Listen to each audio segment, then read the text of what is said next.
Today we're going to do a quick video on how to set up a rifle. This isn't necessarily how you have to set yours up. I have a couple rifles set up different ways, but this will just be a basic overview of one option to set up a rifle. We have a couple different accessories here, but I'll go over them as we install them. We have our EOTech, so we got our holographic red dot sight. We have a QD mount for the front of rail to attach the sling. We have a Surefire light here. It's a Scout Mini, and then just some additional, I believe these are Slate Black Industries rail covers. So let's go ahead and get this assembled. So you'll take your rifle. This is the EXPS series EOTech. There is a little, you'll notice a little gap where the rail splits, where you have your front rail, your front handguard, and then the back part of the rail that is attached to the upper receiver.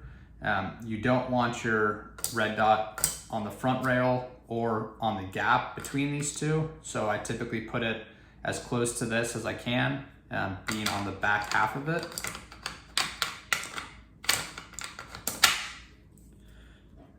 We'll go ahead and tighten this down. If you do put it on the front, there's a chance that you could lose your zero. So being on the back is better in my opinion. I mean, there are a lot of different opinions out there and different ways to do it, but this has worked well for me. If you ever do want to throw a magnifier on, you also have room in the back. Some people run these all the way back here. I like them a little bit more forward. Gives you better field of view when you are using the rifle.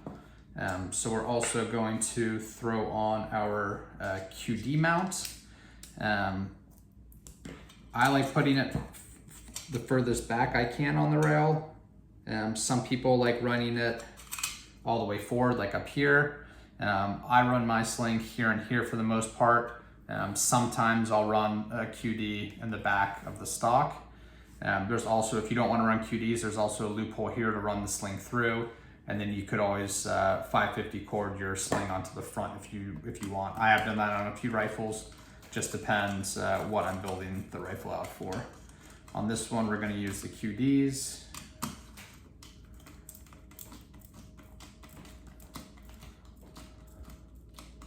So get that tight.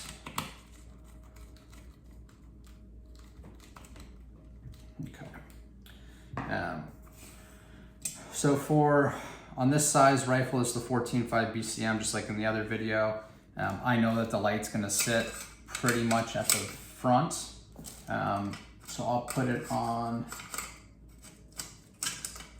one slot back from the front. So if I ever did wanna throw on a iron sight, a front iron sight, I could always have space to do that without having to move my light. So we'll go ahead and tighten this down right here.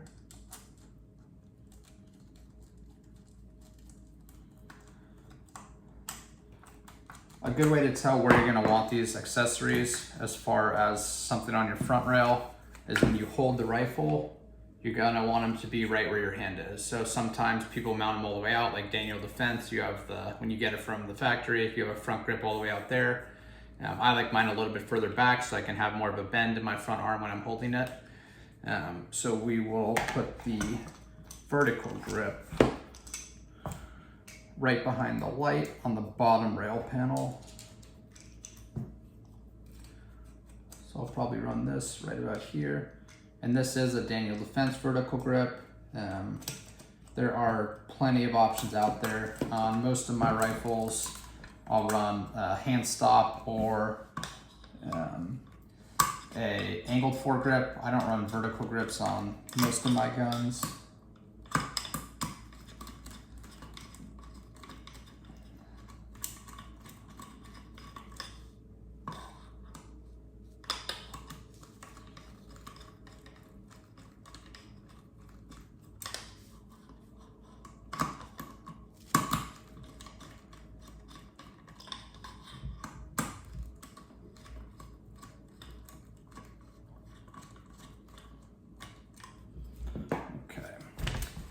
And then if you did want to add any rail panels or rail covers, I would typically add those probably right above where I would put the vertical grip. And I'll show you why in a second, because if your rails do get hot, typically that's going to be where your hand is. Since if you're holding the vertical grip and you got the light right here, you're probably gonna want the rail pin under your finger. So we'll go ahead and throw that on real quick.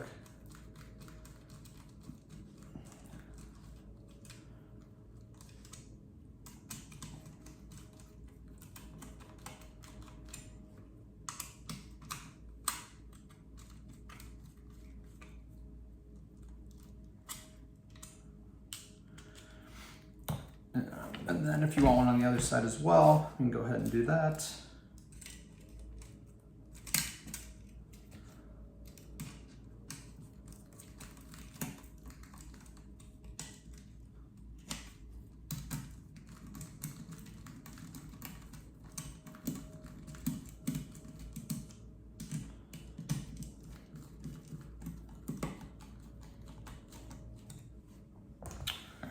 All right, so then you have your basic setup. We got our vertical grip on, we got our light on, so that works.